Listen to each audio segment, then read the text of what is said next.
أعوذ بالله من الشيطان الرجيم بسم الله الرحمن الرحيم يا أيها النبي إنا أرسلناك شاهدا صدق الله العظيم وصدق رسوله النبي الكريم سچا ہمارا مالک اور سچا ہمارا خالق کہ سوا اس واحد یکتا کی کوئی عبادت کے لائق نہیں، اور سچے اس کے پیارے حبیب آپ کے اور میرے آقا مولا رحمت للعالمین خاتم النبیین حضرت سیدنا و مولانا محمد الرسول اللہ صلی اللہ علیہ وسلم۔ الحمدللہ حضور علیہ السلام کے ذکر کی خوبصورت محفل ہے۔ ہمارے مرشد کریم صدارت فرما رہے ہیں۔ اللہ کریم ہم سب کو اس بزم عشق مصطفیٰ علیہ السلام کی برکات سے استفادہ کرنے کی توفیق عطا فرمائے، اور اللہ کریم ہم سب کو حقیقی معنوں میں حضور علیہ السلام کا غلام بننے کی توفیق عطا فرمائے۔ کافی دیر سے یہاں حضور کی بارگاہ میں ہدایت عقیدت پیش کیے جا رہے ہیں۔ میں نے بھی کچھ دیر آپ سے حضور علیہ السلام کی مدح سرائی، حضور علیہ السلام کی شانوں کو بیان کرتے ہوئے ہی مخاطب ہونا ہے۔ اللہ کریم نے قرآن کریم میں مختلف مقامات پہ مختلف انداز سے حضور علیہ السلام کی شان کو بیان کروایا، حضور علیہ السلام کی تشریف آوری کو بیان فرمایا، حضور علیہ السلام کے مقام رسالت کو بیان فرمایا۔ جو آیت میں نے تلاوت کی اس میں بھی اللہ کریم نے حضور علیہ السلام کی شان بیان کرنے کا ایک بڑا خوبصورت انداز اپنایا۔ اللہ کریم نے فرمایا یا ایھا النبی انا ارسلناک شاہدا، یا ایھا النبی۔ اب یہاں پر پہلے دیکھیں، اگر کچھ سلمان گل صاحب آپ آگے آ جائیں، اہل ذوق سامنے ہو تو ذرا مزہ آتا ہے۔ اللہ کریم نے فرمایا یا ایھا النبی۔ اللہ کریم آپ پورا قرآن تلاوت کر لیجئے۔ اللہ کریم نے قرآن کریم میں اپنا حضرت آدم علیہ السلام سے کلام ذکر فرمایا تو فرمایا یا آدم کہہ کے ذکر کیا۔ اللہ کریم نے حضرت موسیٰ علیہ السلام سے اپنا کلام ذکر فرمایا تو یا موسیٰ کہہ کے کلام کیا۔ اللہ کریم نے حضرت ابراہیم علیہ السلام سے اپنا کلام ذکر فرمایا تو یا ابراہیم کہہ کے ذکر فرمایا۔ اللہ کریم نے حضرت نوح علیہ السلام سے اپنا کلام ذکر فرمایا تو یا نوح کہہ کے فرمایا۔ یعنی اللہ کریم نے جب حضرت آدم علیہ السلام کو بلایا تو یا آدم کہہ کے بلایا، حضرت نوح علیہ السلام کو بلایا تو یا نوح کہہ کے بلایا، حضرت ابراہیم علیہ السلام کو بلایا تو قرآن شاہد ہے یا ابراہیم کہہ کے بلایا، حضرت عیسیٰ علیہ السلام کو بلایا تو یا عیسیٰ کہہ کے بلایا۔ آپ اول تا آخر الحمد والناس تک پورا قرآن پڑھ لیجئے، کہیں اللہ نے میرے نبی کو یا محمد کہہ کے نہیں بلایا، کبھی یا ایھا النبی کہہ کے بلایا، کبھی یا ایھا الرسول کہہ کے بلایا، کبھی یا ایھا المزمل کہہ کے بلایا، کبھی یا ایھا المدثر کہہ کے بلایا، کہیں یاسین کہا، کہیں طٰہٰ کہا، کہیں نام لے کے نہ بلایا بلکہ القاب سے بلایا۔ مفسرین کہتے ہیں کسی کو نام سے نہ بلانے کی بلکہ القاب سے بلانے کی دو وجوہات ہوتی ہیں، یا کسی کو حد درجے کی پیار دینا ہونا تو اس کو نام سے نہیں بلکہ لقب سے بلایا جاتا ہے۔ ماں اپنے بیٹے کو اکثر نام سے نہیں بلکہ القاب سے بلاتی ہے، محبت کے القاب کا انتخاب کر کے بلاتی ہے۔ والدین اپنے بچوں کو محبت کے القاب سے بلاتے ہیں، نام سے نہیں بلاتے۔ اگر کسی کو حد درجے کی محبت دینی ہو یا تب اسے نام سے نہیں بلایا جاتا، یا حد درجے کی تعظیم کسی کو دینی ہو تب اس کو نام کے بجائے القاب سے بلایا جاتا ہے۔ اللہ نے ہر نبی کو نام سے بلایا لیکن میرے نبی کو القاب سے بلایا، اور انبیاء کو بھی القاب دیے، لیکن قرآن نے جب اپنا کسی نبی سے کلام کا ذکر کیا تو نام سے کیا، لیکن جب میرے آقا علیہ السلام سے کلام کا ذکر کیا تو القاب سے کیا۔ مفسرین کہتے ہیں اللہ واضح فرمانا چاہ رہا ہے ہر نبی اونچی شان والا ہے، ہر رسول اونچی شان والا ہے، لیکن آمنہ کے لال سے زیادہ قابل محبت بھی اور کوئی نہیں، اور فاطمہ کے بابا سے زیادہ قابل تعظیم بھی اور کوئی نہیں۔ سب سے زیادہ محبت کے لائق بھی اگر کوئی ذات ہے تو وہ ہمارے آقا علیہ السلام کی ذات اقدس ہے، اور سب سے زیادہ اگر کوئی ذات قابل تعظیم ہے وہ بھی مصطفیٰ علیہ السلام کی ذات اقدس ہے۔ یا ایھا النبی۔ اچھا میں نے اس کا ترجمہ پڑھا، میں نے ایک ترجمہ اٹھایا تو میں نے دیکھا یا کا ترجمہ لکھا ہوا ہے، ایھا کا ترجمہ بھی لکھا ہوا ہے، نبی کا ترجمہ لکھا ہوا خالی نبی، نبی کے ترجمے میں بھی نبی لکھ دیا اور آگے کہہ دیا اِنَّا أَرْسَلْنَاكَ شَاهِدًا، اس کا ترجمہ کر دیا۔ میں نے سوچا بھائی جب یا کا بھی ترجمہ کیا، ایوہا کا بھی ترجمہ کیا، اِنَّا أَرْسَلْنَاكَ کا بھی ترجمہ کیا، شاہدہ کا بھی ترجمہ کیا، تو کیا نبی کا مطلب کوئی نہیں ہے؟ نبی کا ترجمہ کیوں نہیں کیا؟ نبی کا ترجمہ کرتے کیوں تکلیف ہوئی؟ میں بڑا سوچتا رہا کہ بھئی نبی کا ترجمہ کیوں نہیں کر رہے؟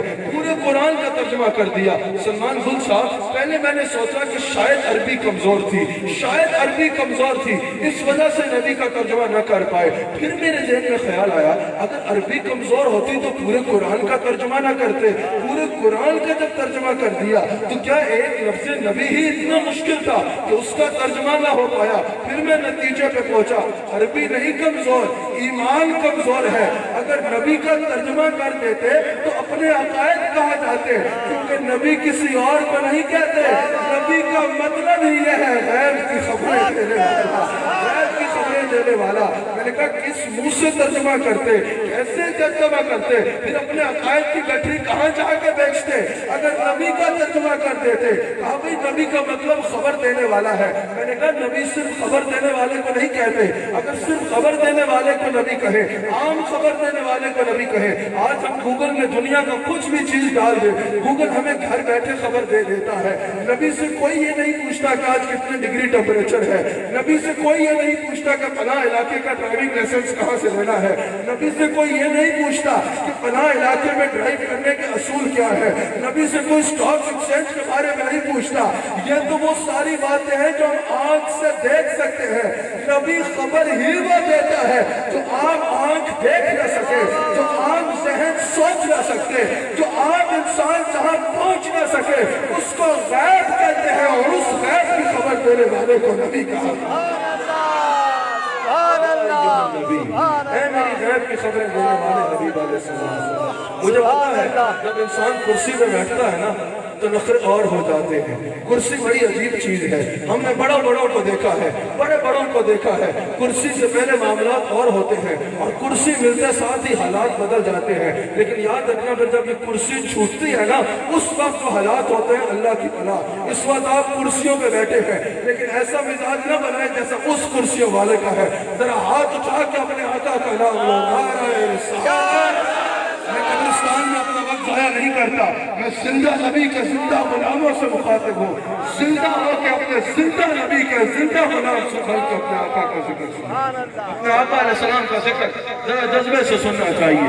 حضور علیہ السلام کو اللہ نے فرمایا یا ایھا النبی، اے میری غیب کی خبریں دینے والے حبیب علیہ السلام۔ اچھا جب حضور علیہ السلام نے فرمایا سنو لما شئتم، جس شے کے بارے میں سوال کرنا چاہتے ہو مجھ سے پوچھو، جو عرش پہ ہو رہا ہے اس عرش کے بارے میں جاننا چاہتے ہو مجھ سے پوچھو میں بتاؤں گا، فرش پہ کسی مقام کی خبر چاہتے ہو مجھ سے پوچھو میں بتاؤں گا، تحت الثری تک کی خبریں چاہتے ہو مجھ سے پوچھو میں بتاؤں گا، آدم سے پہلے کی خبر چاہتے ہو مجھ سے پوچھو میں بتاؤں گا، آدم کے بعد کی خبر چاہتے ہو مجھ سے پوچھو میں بتاؤں گا، کسی نبی کے دور کی خبر چاہتے ہو مجھ سے پوچھو میں بتاؤں گا، اس وقت دنیا کے کسی مقام کی کوئی خبر چاہتے ہو مجھ سے پوچھو میں بتاؤں گا، قیامت تک کی کوئی خبر چاہتے ہو سنو لما شئتم مجھ سے پوچھو میں بتاؤں گا، قیامت کے دل کے بارے میں جاننا چاہتے ہو مجھ سے پوچھو میں بتاؤں گا، قیامت کے بعد کے بارے میں جاننا چاہتے ہو مجھ سے پوچھو میں بتاؤں گا۔